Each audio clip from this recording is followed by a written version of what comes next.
Halo. Oh, kayaknya tidak bisa Terima dihubungi. kasih Pak Heri sudah merekam. Oh ya. Kenapa baru merekam Pak? Kenapa enggak dari tadi? Saya bukan admin, tapi saya coba ternyata mau. Iya Pak, karena Kan sudah jadi. eh, seharusnya kan mungkin yang di sini kan host atau co-host yang bisa, tapi setelah Ibu mungkin ini saya coba ternyata bisa merekam. Terus bagaimana? Ini karena Bu Marni kayaknya tidak bisa dihubungi. Apakah saya lanjut untuk presentasi dulu atau bagaimana?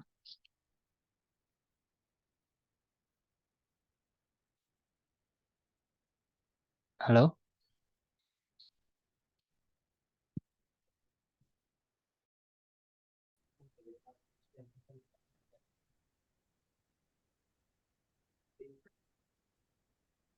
Mohon maaf, tadi sempat keluar. Oke, Pak Guru, sempat keluar. Saya coba masuk lagi. Hmm,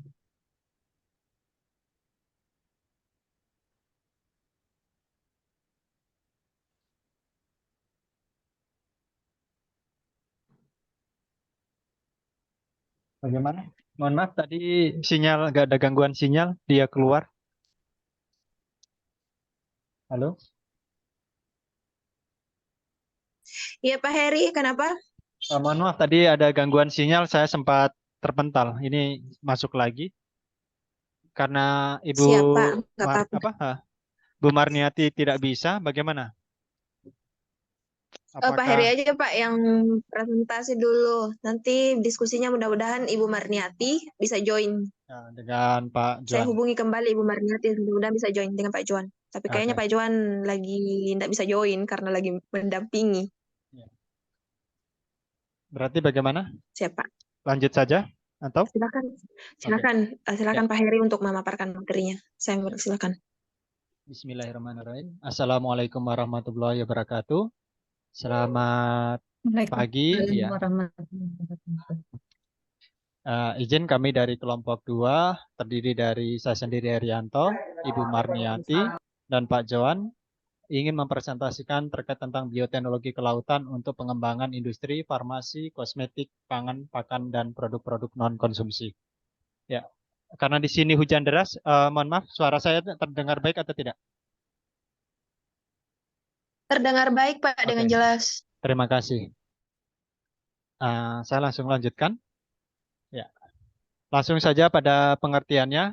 Bioteknologi pertama kali dikemukakan oleh Carl Erki, seorang insinyur Hongaria pada tahun 1917 untuk mendeskripsikan produksi babi skala besar dengan menggunakan bit gula sebagai sumber makanan. Menurut Suharto 1998. Lalu bioteknologi sendiri berasal dari kata bios hidup dan teukos alat dan logos ilmu. Sehingga bioteknologi dapat diartikan sebagai cabang ilmu yang mempelajari pemanfaatan makhluk hidup baik di sini skala kecil seperti bakteri, fungi, virus, dan lain-lain maupun produk dari makhluk hidup tersendiri yaitu seperti protein, bioaktif, enzim, vitamin, asam basa, organik, alkohol, dan lain-lainnya dalam proses produksi untuk menghasilkan barang dan jasa dalam meningkatkan kesejahteraan umat manusia. Menurut Bull et al. Tahun 1982. Ya. Sekarang bioteknologi kelautan. Bioteknologi kelautan adalah teknologi penggunaan biota laut atau bagian dari biota laut seperti sel atau enzim untuk membuat atau memodifikasi produk, memperbaiki kualitas genetik dan fenotip tumbuhan dan hewan, dan mengembangkan merekayasa organisme untuk keperluan tertentu termasuk perbaikan lingkungan, menurut Prof. Dr. Ir. Rohmin Dahuri, MS. Nah, dapat dilihat di dalam artikelnya. Nah, kita langsung saja pada produk-produk farmasi. Di sini kemarin sudah sempat dibahas oleh Ibu Dokter apa saja produk-produk farmasi. Di sini ada kolagen, ada albumin, lalu ada digunakan untuk uh, dalam dunia medis yaitu benang jahit, lalu ada insulin juga, Lalu di sini ada omega 3, ada minyak ikan, gelatin, maupun di sini ada vaksin yang terkait tentang racun dari ular laut. Lalu terkait dengan kosmetik sendiri, di sini sudah banyak sebenarnya kosmetik-kosmetik yang dikeluarkan dari bioteknologi kelautan. Salah satunya ada sabun mandi, di sini ada sabun muka, ada krim, ada sampo, lalu ada masker, ada beberapa jenis ini siwet untuk tonik smart untuk masker mata, lalu ada lipstick, ada hand body, bahkan juga ada bedak. Ya. Sedangkan untuk ternak di sini kita ada beberapa seperti tepung ikan, ada silase, ada tepung rumput laut maupun spirulina. Untuk makanan sendiri sebenarnya secara garis besar dibagi menjadi dua bagian, yaitu yang bagian pertama adalah makanan segar dan yang kedua makanan yang berbentuk olahan. Makanan segar sendiri pun juga ada yang berbentuk masih fresh hidup, ada yang dibekukan dan ada yang juga dieskan. Terus dalam berbentuk olahan sudah banyak seperti bentuk kaleng, bentuk ikan yang diasar ataupun dikeringkan, lalu ada beberapa surami. Terus di sini juga kita memperkenalkan produk kalengan ikan tuna yang ada di Biak dan produk fermentasi. Sedangkan untuk non konsumsi sendiri kita bisa melihat ada yang berbentuk perhiasan seperti mutiara, lalu kulit-kulit kerang yang menjadi kerajinan. Lalu dalam beberapa literasi ada yang menggunakan seperti kemarin isu digunakan untuk kegiatan militer dan ada juga yang terbarukan seperti penggunaan plastik dari rumput laut dan biodiesel atau fish oil juga. Demikian yang mungkin bisa saya paparkan. Semoga nanti menjadikan ada hal-hal yang bisa nanti kita sharing. Terima kasih untuk ketua. Demikian yang bisa saya paparkan.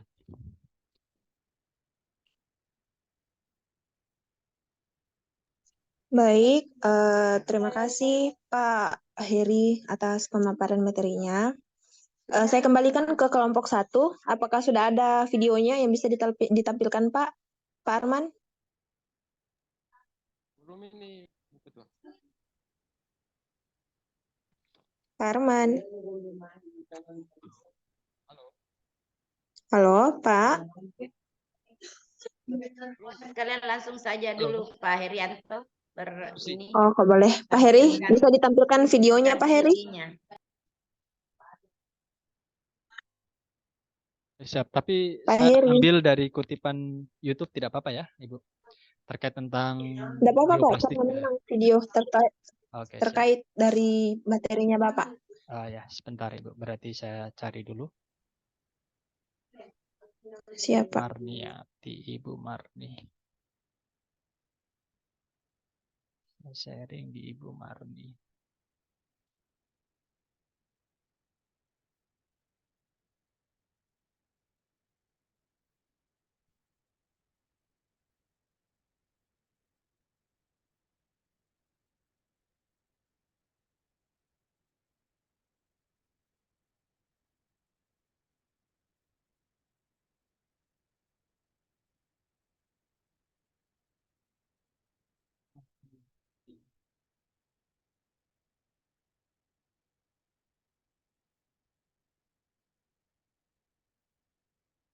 Harus satu atau bisa dua?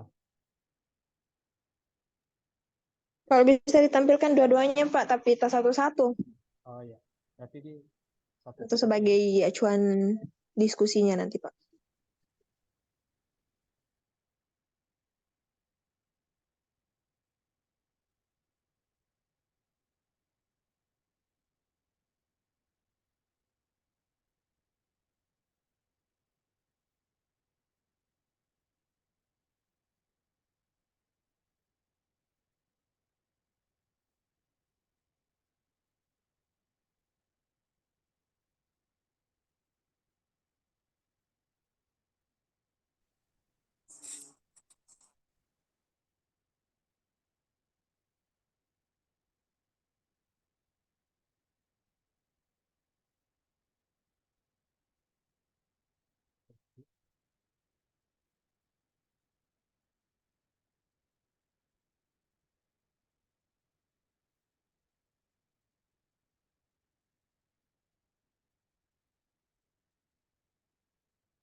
Pak, nggak ada suaranya.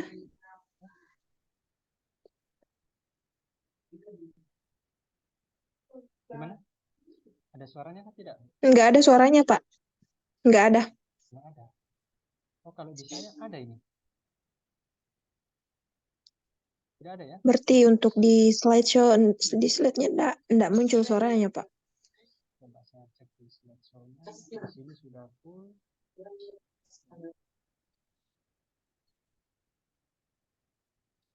Coba saya putar ulang kembali ya.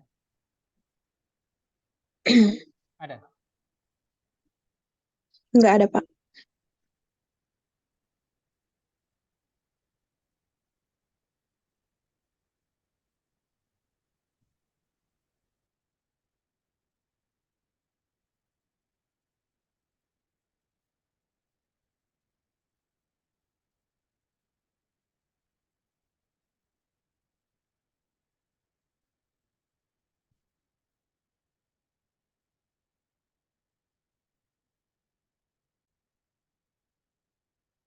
Di Indonesia. Dapat digambarkan pula sebagai proses Sudah muncul, Pak. makro dan mikroorganisme kelautan untuk menghasilkan produk, teknologi, atau proses yang lebih baik. Dengan kata lain, produk bioteknologi kelautan adalah setiap hasil sumber daya kelautan yang telah mengalami proses pengolahan menjadi produk bernilai tambah yang dalam prosesnya melibatkan makhluk hidup seperti bakteri, fungi, virus, maupun produk dari makhluk hidup atau enzim. Berdasarkan keputusan Dirjen Pengolahan dan Pemasaran Hasil Perikanan Nomor 111 Tahun 2015 tentang Pedoman Umum Registrasi Unit Penanganan Pengolahan Non-Konsumsi, produk bioteknologi kelautan dibatasi dalam 15 kategori. Ikan hias, mutiara, tanaman hias air, kekerangan, rumput laut, Ophiuridae atau landak laut, ikan dan bagian-bagiannya, garam, krustasea, Holoturidea atau jenis teripang, mangrove, Signathidae atau kuda laut, koral, mikroalga, dan artemia. Fasilitasi petugas informasi produk bioteknologi kelautan. Petugas informasi produk bioteknologi kelautan adalah pejabat atau staf yang ditunjuk oleh Kepala Dinas Kelautan dan Perikanan Provinsi dan ditetapkan melalui surat keputusan kuasa pengguna anggaran Dinas Kelautan dan Perikanan Provinsi. Petugas informasi produk bioteknologi kelautan mempunyai tugas melakukan inventarisasi dan identifikasi peraturan-peraturan terkait produk bioteknologi, mengumpulkan, mengolah, dan menganalisis data atau informasi atau bahan atau masukan terkait produk bioteknologi dalam rangka penguatan sistem informasi dan data produk bioteknologi kelautan. Menyampaikan prediksi pemasaran produk bioteknologi kelautan yang paling menonjol di wilayah masing-masing. Menyampaikan data dan informasi produk bioteknologi dalam rangka penguatan sistem informasi dan data produk bioteknologi kelautan kepada Direktur Jenderal Penguatan Daya Saing Produk Kelautan Perikanan yang telah disahkan oleh Kepala Dinas Kelautan dan Perikanan Provinsi paling lambat tanggal 5 setiap bulannya. Petugas melaksanakan tugas selama 12 bulan dengan diberikan honor dan ongkos perjalanan dinas dalam rangka menghadiri kegiatan rapat temu teknis petugas pengolah data produk bioteknologi kelautan di awal tahun dan workshop penghitungan nilai produk bioteknologi kelautan di akhir tahun yang dialokasikan melalui dana dekonsentrasi masing-masing satuan kerja daerah. Lokasi wawancara. Lokasi yang dijadikan sampel dalam pengumpulan data setidaknya mencakup 3 lokasi, yaitu pasar. Lokasi pasar yang dijadikan sampel dalam pengumpulan data adalah pasar yang ada di ibu kota kabupaten atau kota. Sentra budidaya atau produksi produk bioteknologi kelautan. Lokasi sentra budidaya digunakan dalam pengumpulan data harga produsen yang dibudidayakan setiap provinsi, kabupaten, atau kota. Unit Penanganan Pengolahan Non-Konsumsi, UPPN. Responden dalam pelaksanaan pengumpulan data di masing-masing provinsi, kabupaten, atau kota terdiri atas responden pedagang untuk setiap pasar sampel, responden pembudidaya untuk setiap sentra budidaya. Perusahaan atau UPPN.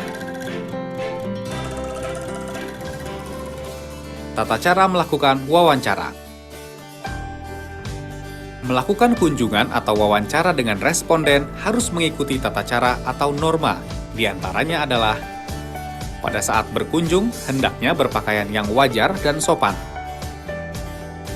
Sebelum memasuki tempat usaha untuk mengadakan wawancara, meminta izin dahulu dengan mengucapkan salam, mengetuk pintu, atau dengan cara lain yang biasa berlaku. Awali wawancara dengan memperkenalkan diri.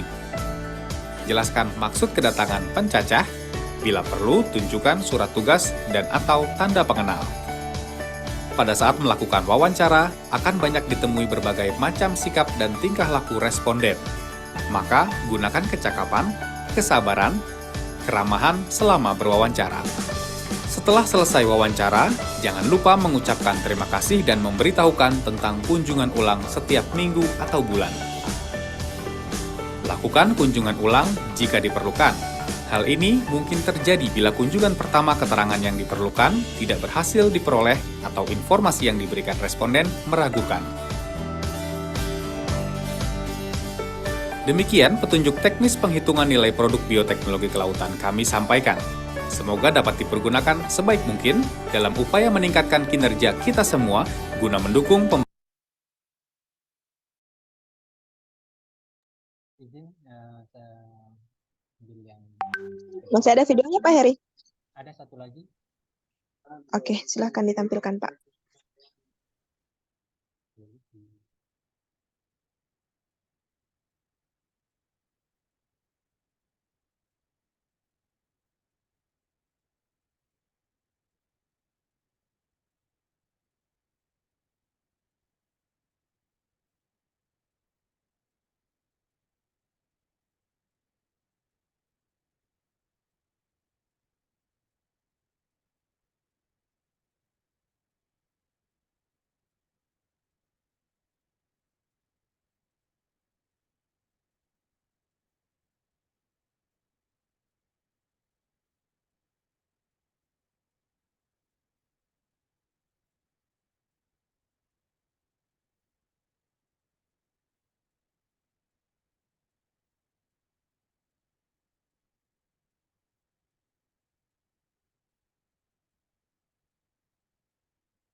Bumi beserta alamnya adalah tempat manusia menggantungkan seluruh hidupnya.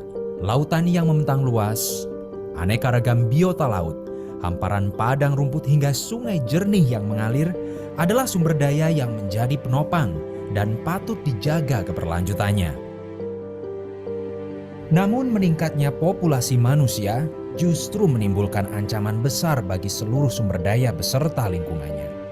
Bukan tanpa sebab, manusia adalah penghasil sampah yang telah menjadi problematika dan mengancam kehidupan di bumi.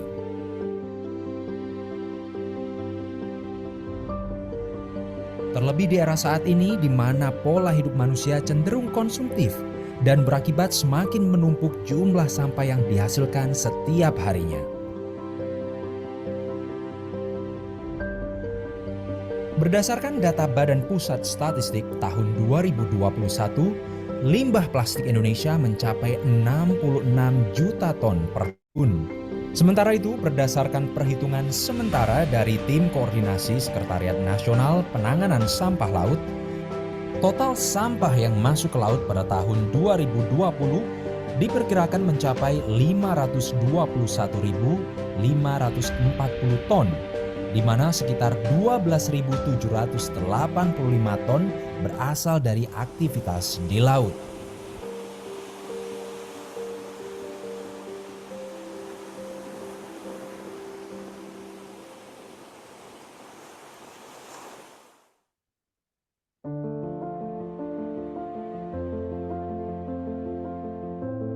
Di era modern ini memang sulit membayangkan hidup tanpa plastik. Selama setengah abad, plastik telah menjadi bahan yang paling umum digunakan untuk gelas, botol, dan wadah makanan. Namun demikian, penggunaan plastik telah menyebabkan masalah kesehatan dan lingkungan yang besar. Zat kimiawi yang ditemukan di banyak bahan plastik konvensional berbahaya bagi kesehatan manusia. Tidak hanya bagi manusia, plastik juga berdampak buruk bagi kesehatan hewan. Jumlah satwa liar yang memakan plastik dilaporkan meningkat secara signifikan. Penelitian menunjukkan bahwa sampah plastik telah ditemukan di usus pada lebih dari 90% burung laut dunia, serta di perut pada lebih dari setengah jumlah penyu dunia dan biota laut lainnya.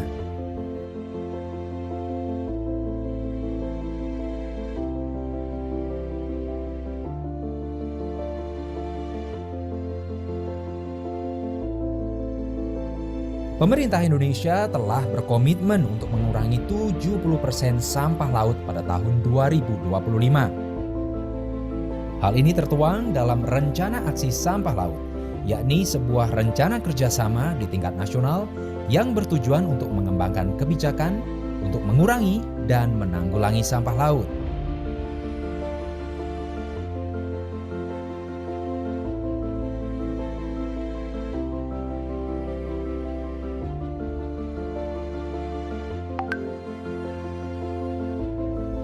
Kami juga berkomitmen untuk mengurangi 70% sampah plastik laut pada tahun 2025. Berbagai upaya terus dijalankan, mulai dari rencana aksi penanganan sampah plastik laut.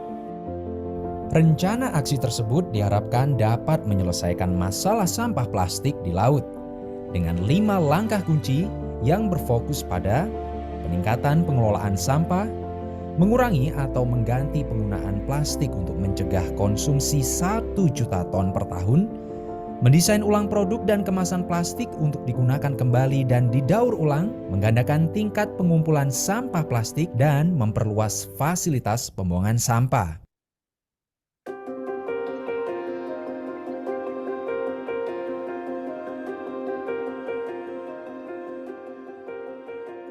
Kekhawatiran akan sampah plastik yang menumpuk mendorong para ilmuwan untuk menghasilkan beragam penelitian guna mengembangkan alternatif plastik dengan bahan yang aman dan ramah lingkungan.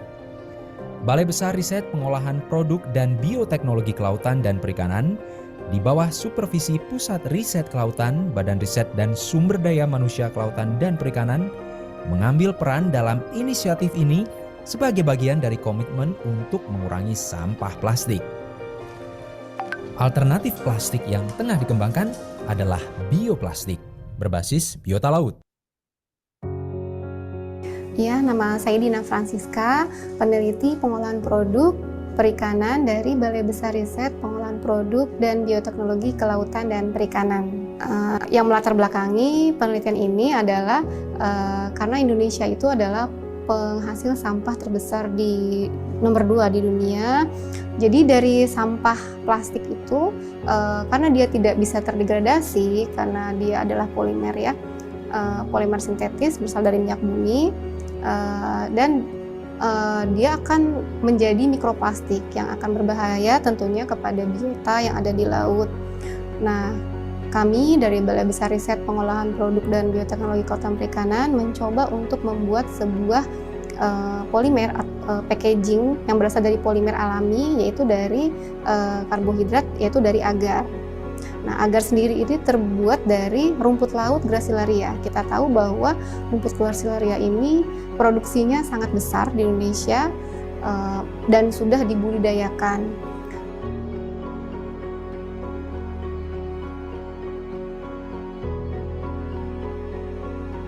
Kenapa kami menggunakan rumput laut yang seperti tadi dibilang bahwa rumput laut Gracilaria itu umur panennya sangat singkat, yaitu 40 hari. Rumput laut Gracilaria yang sudah berhasil dibudidayakan, dan ternyata agar dari rumput laut merah ini ketika kita analisis di laboratorium dia sangat berpotensi untuk menjadi bahan alternatif pengganti plastik seperti itu.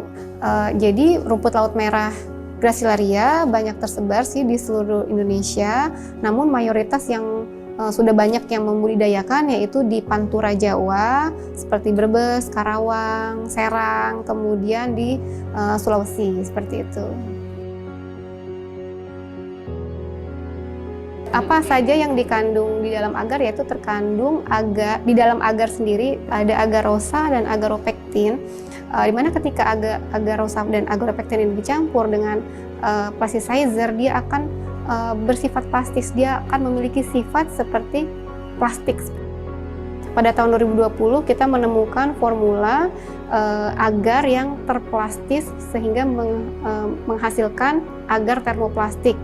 Kemudian pada tahun 2021 kita mencoba untuk memformulasikan dengan polimer lain sehingga dia mempunyai sifat polimer yang dapat diinjeksi ke mesin injection molding seperti itu, sehingga bisa dapat dicetak menjadi berbagai macam produk seperti itu. Proses pembuatan pelet bioplastik dimulai dari formulasi tepung agar dengan plasticizer, kemudian kita masukkan tepung agar dan plasticizer itu ke dalam extruder. Nah, di extruder sendiri dia akan diputar oleh double screw pada suhu 140 derajat dan sekitar 20 rpm. Nah, kemudian akan keluar dari extruder itu pelet yang panjang, kemudian dilewatkan dalam conveyor. Sepanjang conveyor kurang lebih 2 meter atau 3 meter lebih baik ya, itu akan didinginkan sehingga ketika sampai ujung conveyor dia akan mengeras, kemudian dimasukkan ke dalam alat pelletizer. Nah, dalam alat pelletizer ini dia akan dipotong-potong dengan ukuran tertentu sehingga menjadi pelet seperti itu. Macam-macam produk yang telah dicoba untuk dibentuk dengan mesin injection molding yaitu mangkok, piring, dan pot, gelas. Nah, sebenarnya tidak terbatas pada bentuk produk ini, karena pada dasarnya yang penting cetakan moldingnya apa itu bisa disesuaikan seperti itu.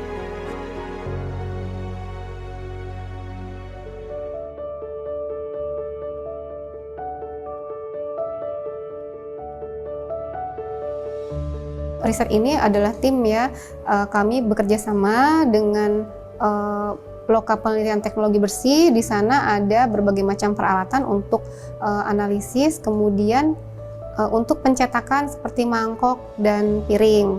Tetapi karena itu hanya riset, jadi kita juga mencoba untuk bekerja sama dengan UKM pembuatan plastik yang menggunakan mesin injection molding. Kemudian di sana kita mencoba untuk menguji pelet kita apakah bisa dibuat menjadi mangkok atau berbagai macam bentuk lainnya, dan ternyata bisa seperti itu. Sudah ada 3 perusahaan yang mencoba untuk melakukan scale up penelitian ini ke perusahaannya mereka seperti itu. Kita bekerja sama dengan Loka Riset Mekanisasi Pengolahan Hasil Perikanan, yaitu dari alatnya. Jadi mereka mendesain alat untuk membuat bioplastik yang spesifikasinya itu untuk bioplastik. Jadi mulai dari skrunya, kemudian dari konveyornya seperti itu.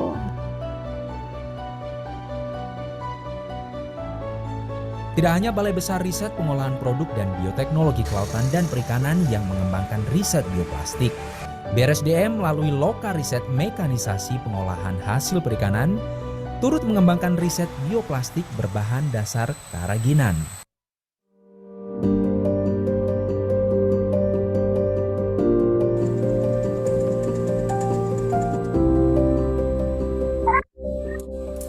Saya Putri Wulandari, saya di sini sebagai peneliti di Loka Riset Mekanisasi Pengolahan Hasil Perikanan. Kalau dari Loka Riset ini sendiri, karena memang kami tupoksinya untuk menciptakan rancang bangun alat, membuat alat, jadi kami memang setelah melihat permasalahan yang ada di masyarakat terkait plastik konvensional seperti itu, kami kemudian menciptakan serangkaian alat tadi, di mana ini untuk di Indonesia masih belum ada, jadi tingkat kebaruannya sangat tinggi. Kami mencoba untuk menciptakan serangkaian alat pembuat kemasan bioplastik dari rumput laut itu tadi, sehingga bisa digunakan untuk mensubstitusi plastik komersial yang ada di pasaran.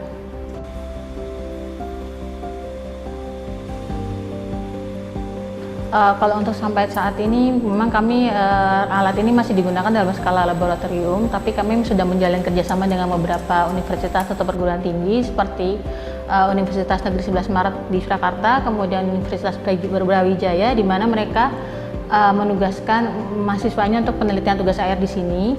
Itu sudah termanfaatkan di beberapa universitas. Kemudian kedepannya kami harapkan juga nanti misalkan ini bisa diproduksi secara massal atau digunakan untuk skala industri, jadi nanti untuk ketermanfaatkan rumput lautnya nilai tambahnya menjadi lebih tinggi, dan kemudian bisa juga untuk menjadi solusi dari plastik konvensional yang ada di pasaran.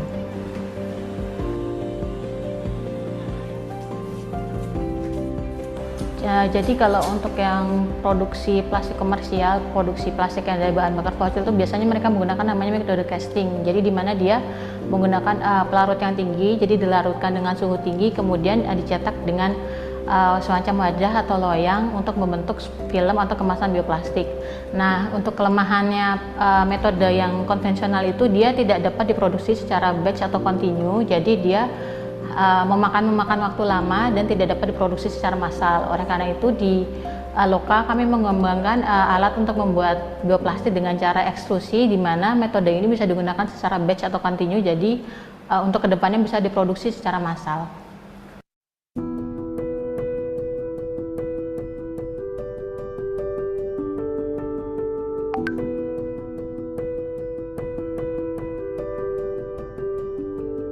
Iya, jadi kami menggunakan rumput laut merah yang itu Eucoma cottonii. Eucoma cottonii ini salah satu rumput laut yang paling banyak digunakan di Indonesia juga. Tetapi untuk produksi bioplastik ini kami menggunakan tepung karagenannya. Jadi isi rumput laut ini sudah diolah menjadi karagenan. Kenapa karagenan? Karena karagenan ini memiliki kemampuan untuk pembentukan film yang baik. Jadi dia bisa digunakan untuk membentuk bioplastik.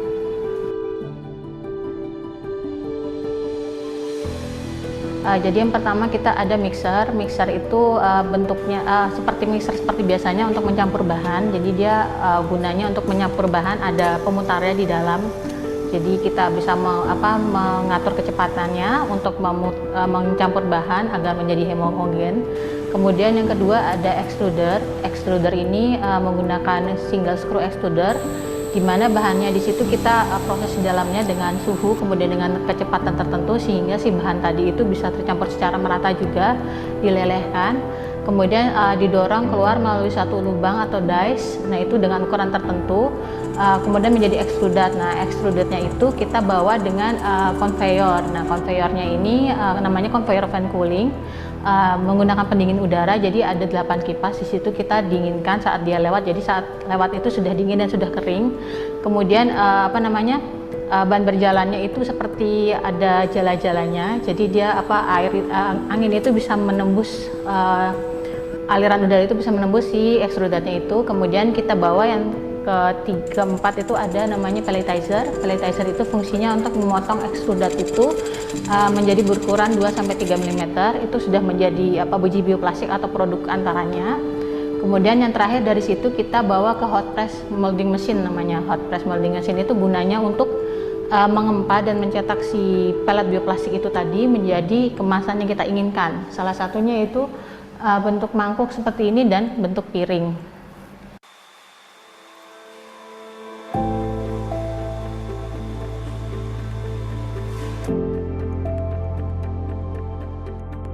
Pada tahun 2020 kami diamanatkan untuk membuat rancang bangun mesin bioplastik yang kemudian diadaptasi oleh Balai Besar Riset dan Pengolahan Produk Bioteknologi yang ada di Selipi. Di bioplastik saat ini kami memiliki 5 alat yang memiliki fungsi yang berbeda-beda. Dari Loka kami hanya merancangkan proses dari pencampuran sampai menjadi biji bioplastik. Proses pembuatannya memerlukan waktu 3-4 bulan ya setiap mesinnya. Proses pembuatan bioplastik ini dimulai dari proses pencampuran atau disebut mixing, masuk melalui mesin mixer dengan suhu lebih kurang 40 derajat Celcius. Di situ ada alat yang namanya agitator untuk memutar dari bahan yang dimasukkan. Kemudian setelah selesai masuk ke mesin screw extruder. Di situ ada proses penggilingan dengan suhu yang tinggi sekitar 130 derajat Celcius. Kemudian hasil dari screw extruder dialirkan melalui mesin konveyor. Dari konveyor dimasukkan ke mesin pemotong atau disebut juga mesin palletizer.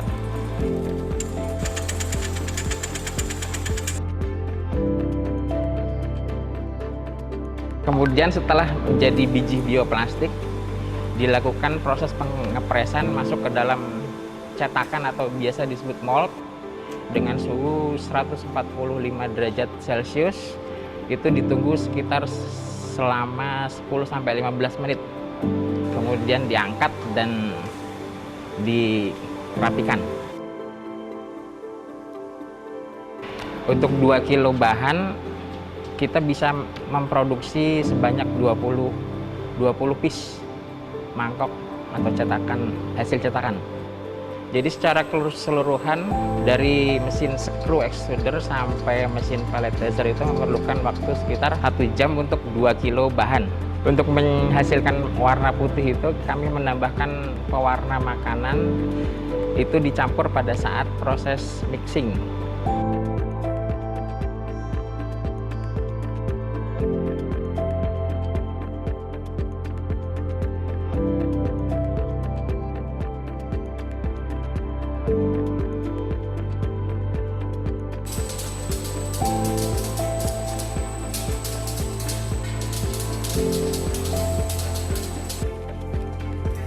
Riset ini akan terus berlanjut, khususnya produknya akan semakin lebih bagus karena produk yang kami hasilkan ini masih sedikit ada warnanya belum begitu menarik.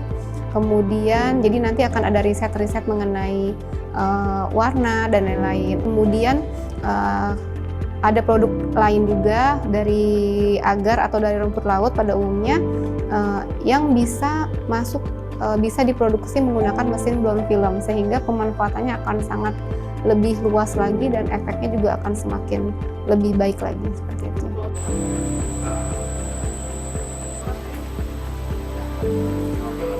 Sudah ada 3 perusahaan yang mencoba untuk melakukan scale up penelitian ini ke perusahaannya mereka. Jadi 3 perusahaan itu terdiri dari 1 perusahaan bioplastik, kemudian pembudidaya, dan yang ketiga adalah perusahaan produksi keragenan. Tantangannya sendiri yang pertama adalah tentu kita harus tahu ya karakteristik bahan, karena tidak semua bahan itu memiliki sifat termoplastik. Jadi konsentrasi berapa plasticizer, berapa polimer yang ditambahkan itu juga sangat menentukan. Kemudian yang kedua peralatan.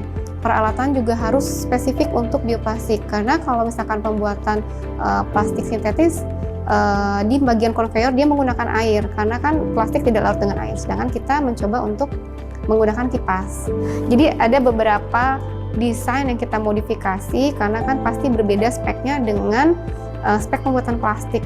Sedangkan pada mesin injection sendiri tentu kita harus tahu berapa sih daya alir si agar termoplastik ini.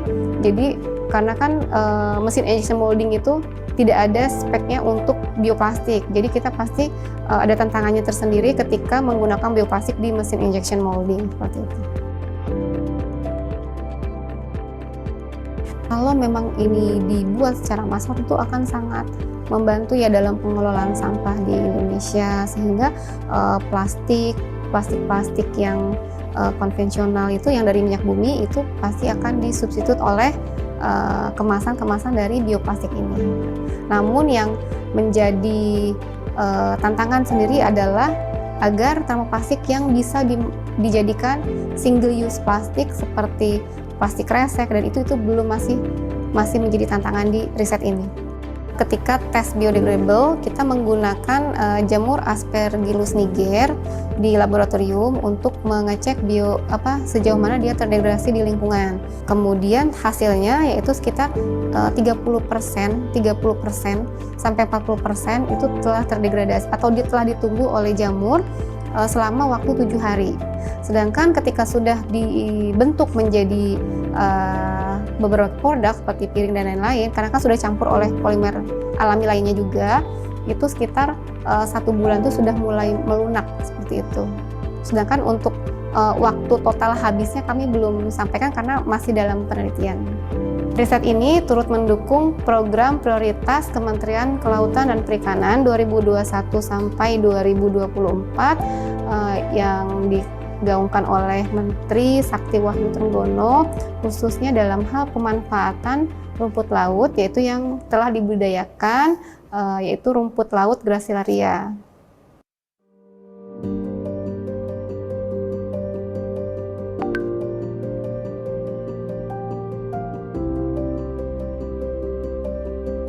Kalau dari Loka sendiri ada 6 orang anggotanya gitu, tapi memang di sini karena memang sistemnya antara riset itu ada yang double seperti itu, jadi nggak selalu 6 orang itu selalu bersama, tapi memang kalau untuk secara ini ada 6 orang. Kendalanya sebenarnya sangat banyak sih, karena kan memang belum ada yang membuat bioplastik dari rumput laut, apalagi dengan metode eksklusi. Jadi memang yang menjadi kendala bagi kami adalah pertama menentukan formulasinya. Kami mencoba untuk membuat formulasi yang bisa untuk diekstrusi itu memang susah sekali, karena memang biasanya yang sudah ada literaturnya adalah tanaman pangan seperti pati-patian, singkong, umbi, itu yang mudah gitu. Tapi setelah kita terapkan formula itu ke rumput laut ternyata tidak bisa, karena si rumput laut itu sendiri punya karakteristik yang berbeda, lebih berserat dan sebagainya. Jadi memang untuk formulasi kami perlukan waktu yang agak lama. Saat kami coba di lab bisa, tapi ternyata saat kami masukkan ke alat itu suka ngejam. Jadi memang perlu waktu itu kami membutuhkan beberapa bulan sampai menemukan formula yang cocok. Juga kita melakukan studi literatur dan sebagainya. Akhirnya kami menemukan formula yang cocok, baru kemudian kami coba ke alat yang sudah kami rancang, itu baru bisa seperti itu. Dan itu pun setelah jadi kami press juga kadang ada yang tidak bisa. Jadi memang perlu banyak penyesuaian, karena memang risetnya ini masih baru, jadi perlu kita lakukan banyak studi literatur, kemudian kami coba trial and error juga gitu, sampai akhirnya bisa tercipta produk yang bagus.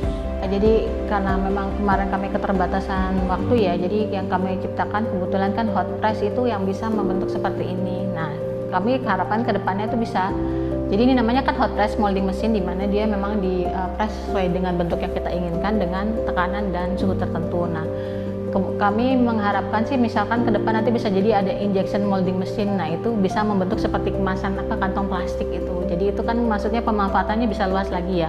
Mungkin misalkan ini bisa digunakan untuk mensubstitusi piring styrofoam yang kita gunakan saat rapat atau saat kondangan seperti itu. Mungkin nanti kalau misalkan memang sudah bisa menggunakan alat yang injection atau menciptakan alat yang injection molding mesin itu, nanti bisa dibentuk seperti kantong plastik itu. Nanti kan pemanfaatannya bisa lebih luas untuk belanja, kantong belanja untuk itu kan lebih istilahnya lebih luas lagi pemanfaatannya, bisa menggantikan yang plastik konvensional yang tidak ramah lingkungan.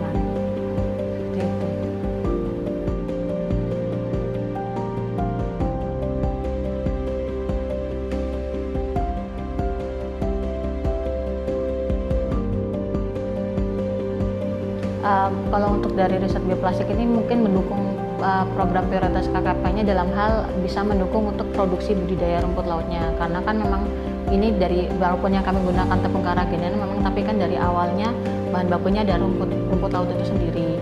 Mungkin sebelumnya belum ada yang memanfaatkan rumput laut ini untuk menjadi bioplastik, tapi dengan adanya riset ini, apalagi misalkan memang nanti di scale up kemudian menjadi skala massal, akan mendorong untuk budidaya si rumput lautnya itu sendiri jadi lebih tinggi.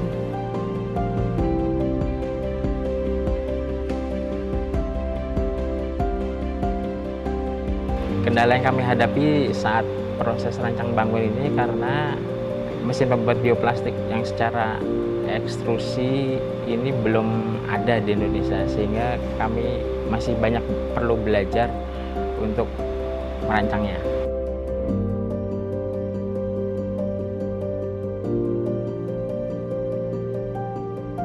Kendala ketika skru extruder yang digunakan itu mampet atau banyak kotoran sehingga keluarnya tidak lancar. Itu yang pertama. Yang kedua, dari mesin pemotong biji bioplastiknya itu kadang sering ada kotoran di dalam sehingga menghambat untuk proses pemotongan.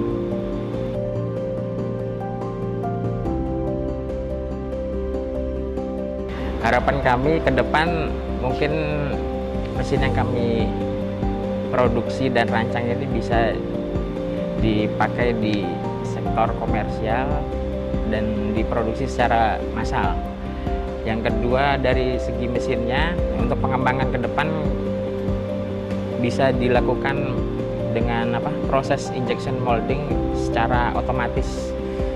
Saat ini dengan metode konvensional masyarakat masih belum bisa memproduksi secara massal karena dengan metode casting itu memerlukan waktu yang cukup lama.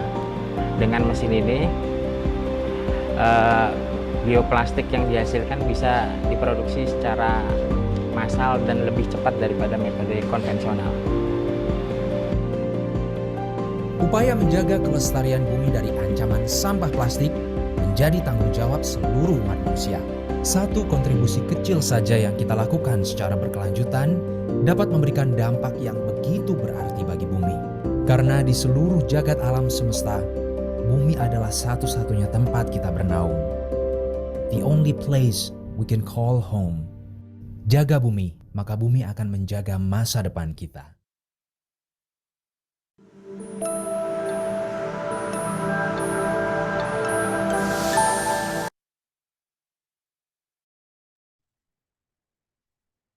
Sudah selesai, Ketua, dan mohon izin Ibu untuk videonya sudah kita putar dua-duanya.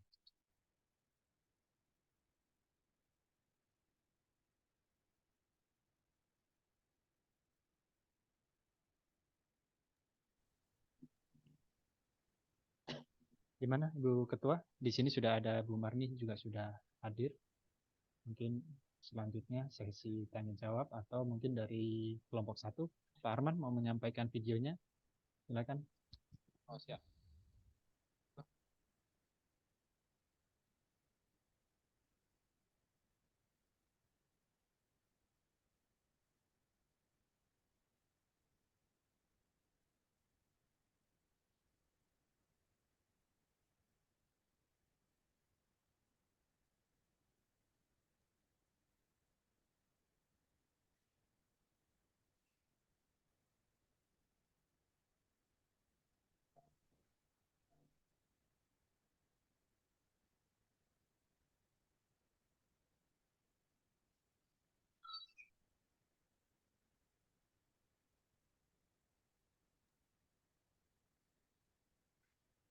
Kan Arban bisa berbagi layar walaupun bukan host atau co-host.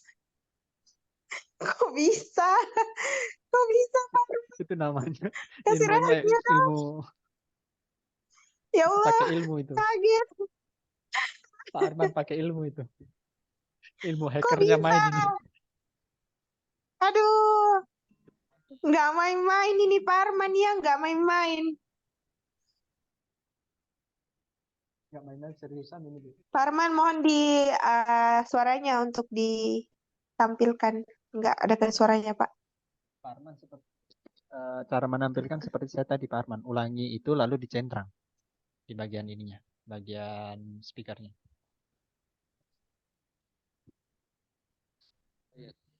Ulangi Pak Heri ya. Stop dulu. Belum ada suaranya, Pak Arman. Jadi Masa bisa share screen Pak, suara Pak nggak bisa Arman, ditampilkan? begini Pak Arman, klik, share. Nah ini di sound ini Pak Arman ini ada share sound itu Pak Arman klik dulu sebelum share. Yang mana Pak? Ya, jadi sebelum share itu ada share sound. Pak centang dulu biar keluar suaranya.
Masih loading, Pak. Masih loading.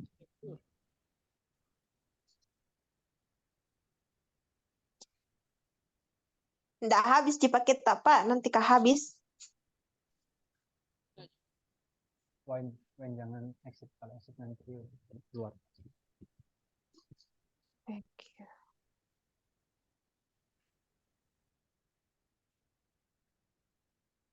Kan?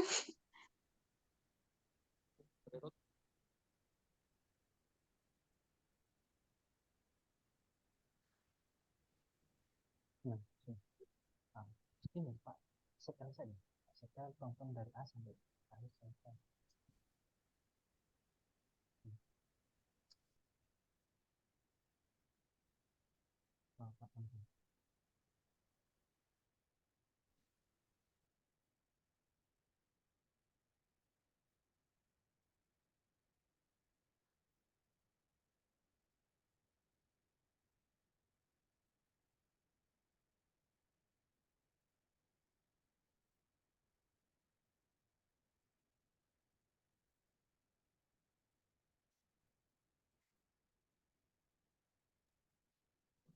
Mungkin sinyalnya di Pak Arman jelek, mungkin di share ke Ibu Ketua toh, biar di share coba Pak.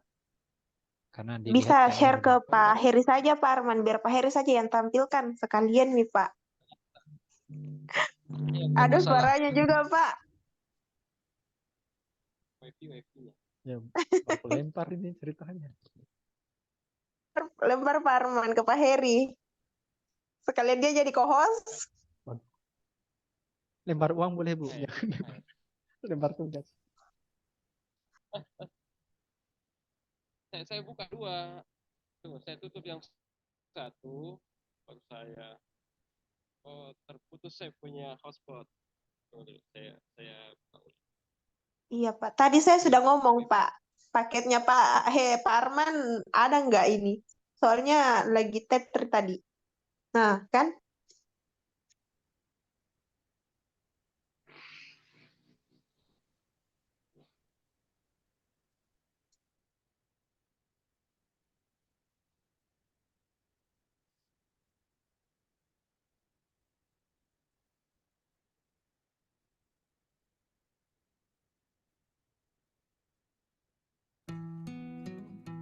Oke. Perbesar layarnya, Pak. Suara juga muncul.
Jaringannya Pak Arman ini kayaknya bermasalah ya. Share saja Pak Arman.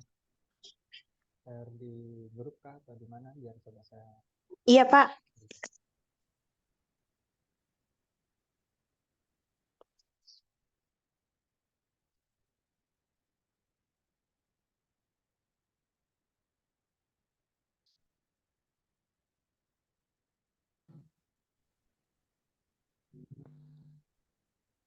keluar ya, Bu? Keluar, Pak.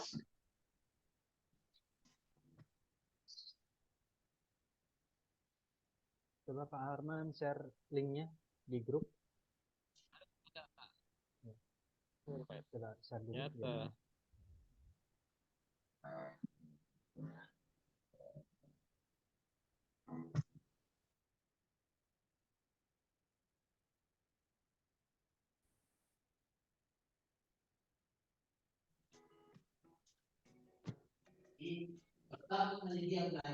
Bagaimana Bapak Ibu kemajuannya?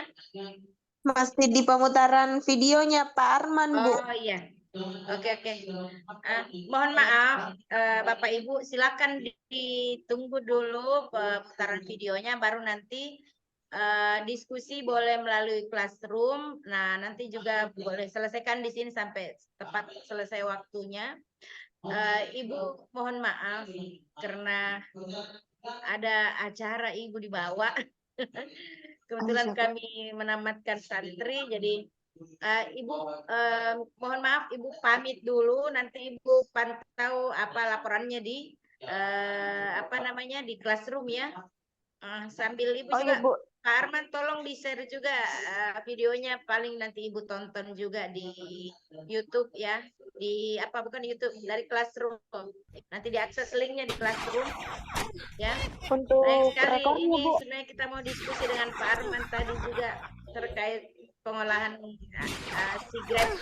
grapes-nya.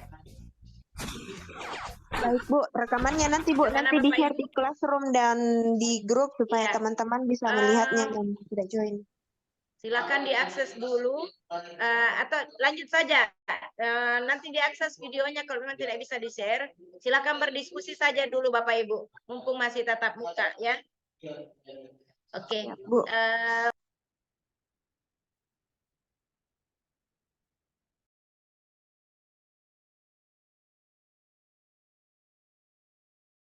Ibu, tak mute suaranya, Bu. Enggak ada suaranya, Bu. Kayaknya Ibu mungkin ada Bu.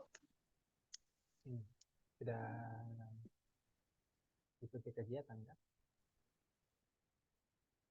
Pak Heri, nggak tahu saya ngomong apa, Ibu. Yang terakhir, karena pas ngomong langsung di unmute. Begini, Katanya kalau lagi bicara- ada Ya, silakan. penamatan untuk santri. Iya, Bu, tadi ada terakhir dia mau ngomong cuman langsung di unmute Katanya mikrofonnya. kita disuruh melanjutkan nonton videonya sampai jam selesai. Setelah itu dilanjutkan di classroom. Oke, Bu. Nanti rekamannya Pak Heri dikirim di classroom dan di grup supaya teman-teman yang nggak join bisa melihatnya.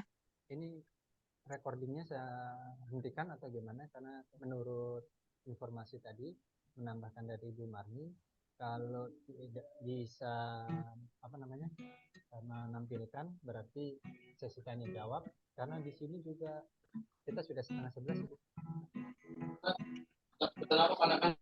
Iya, Pak, nggak apa-apa. Videonya Pak Arman saja kita, kalau bisa, kalau nggak sampai jamnya selesai, nanti kita lanjut di classroom, di videonya Pak Arman share di classroom nanti, supaya bisa ditonton. Selanjutnya kita diskusi di sana.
Bagaimana Pak Arman?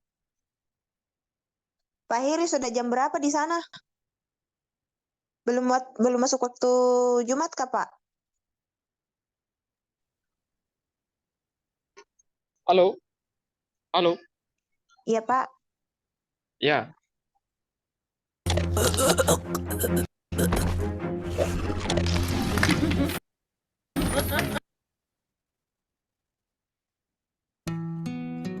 Itu Pak Heri.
Nih ada pisau.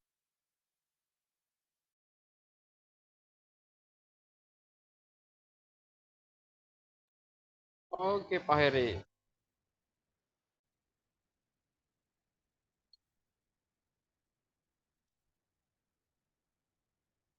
Ya suara Pak ya di video. Ada suaranya, Bu. Sudah kan, suaranya, Pak Bu? Arman? Sudah. Oke, sip. Berapa Pak ya? videonya, Pak Arman? 1 atau 2? Satu saja, sudah 2 item tadi. Sudah segar, Oh. ada. Dia aja nanti nonton ulang sendiri. Boleh Mas tulis? Hah? Boleh sih punya mau tulis. Samantara Bazum, kurang gaya Samantara Bazum kumba itu. Nggak bisa kan? Berarti mau bilang aja Samantara Bazum NTK. Kira-kira jam berapa boleh? Nanti selesai kegiatan juga.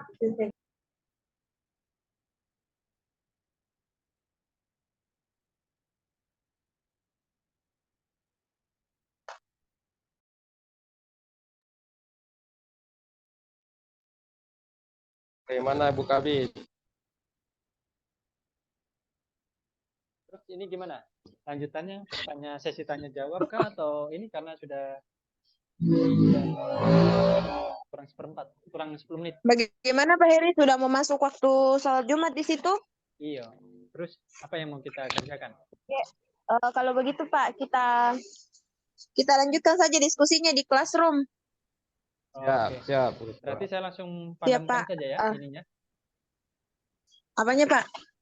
Recordingnya saya untuk merekamnya saya hentikan ya. Iya Pak, selesaikan saja rekamannya, nanti di-share di classroom dan juga share di grup karena kebanyakan teman-teman enggak gabung di classroom. Siap. Ya, berarti saya stop dulu.